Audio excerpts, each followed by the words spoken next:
السلام علیکم ورحمۃ اللہ وبرکاتہ۔ مجھے مالک ارض و سما سے شرم آتی ہے، مجھے اس خدا سے شرم آتی ہے جو آسمان و زمین کا مالک ہے۔ خلیفہ سلیمان بن عبد الملک کا ایک مؤذن تھا جو قصر خلافت میں 5 وقت اذان دیا کرتا تھا، محل میں 5 وقت اذان دیا کرتا تھا۔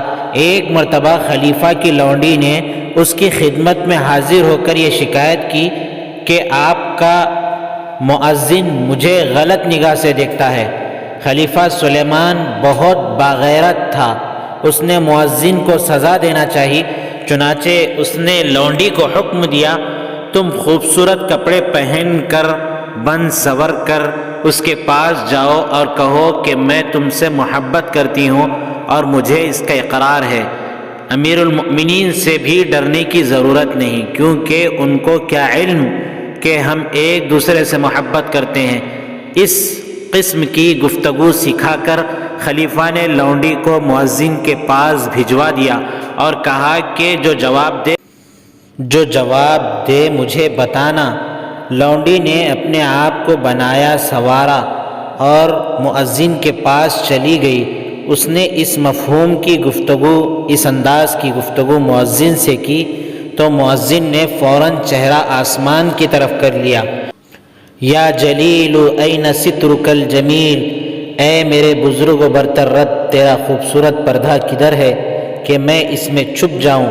پھر لونڈی سے کہا کہ دوبارہ کبھی میرے پاس نہ آنا، عنقریب ہمیں ایک ایسی ہستی کے سامنے پیش ہونا ہے جو دھوکہ نہیں کھا سکتی۔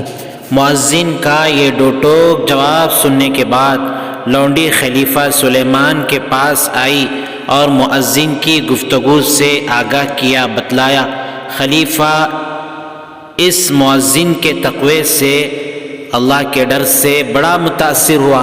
اس نے مؤذن کو بلوایا اور کہا کہ ہم اپنی فلاں لونڈی سے تمہاری شادی کرنا چاہتے ہیں، اخراجات کے لیے، خرچ کے لیے 50,000 درہم کا عطیہ بھی دیتے ہیں۔ مؤذن نے عرض کیا، امیر المؤمنین، میں نہایت احترام کے ساتھ آپ کے ہبہ اور عطیے کو، ہدیے کو واپس کرتا ہوں، مجھے اس سے دور ہی رکھیں۔ اللہ کی قسم، جب میری نظر پہلی بار اس پر پڑی تو وہ مجھے بڑی خوبصورت لگی اور میرے دل میں اس کی چاہت پیدا ہوئی، مگر اس کے ساتھ ہی میرے دل میں رب کا خوف پیدا ہو گیا۔ تب میں نے اپنی چاہت کو فراموش کر دیا، اس کا خیال اپنے دل سے نکال دیا اور اپنی چاہت کو رب العزت کے پاس بطور ذخیرہ جمع کروا دیا۔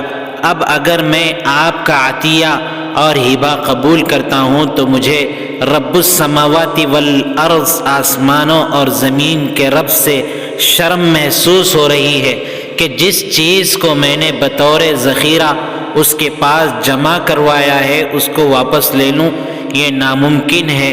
خلیفہ نے اپنی پیشکش کو دہرایا مگر مؤذن نے قطعی انکار کر دیا۔ سلیمان بن عبد الملک اس واقعے سے بڑا متعجب ہوا، بڑا پریشان ہوا، حیران ہوا اور متعدد بار اس نے اپنے ساتھیوں سے اس واقعے کا ذکر کیا اور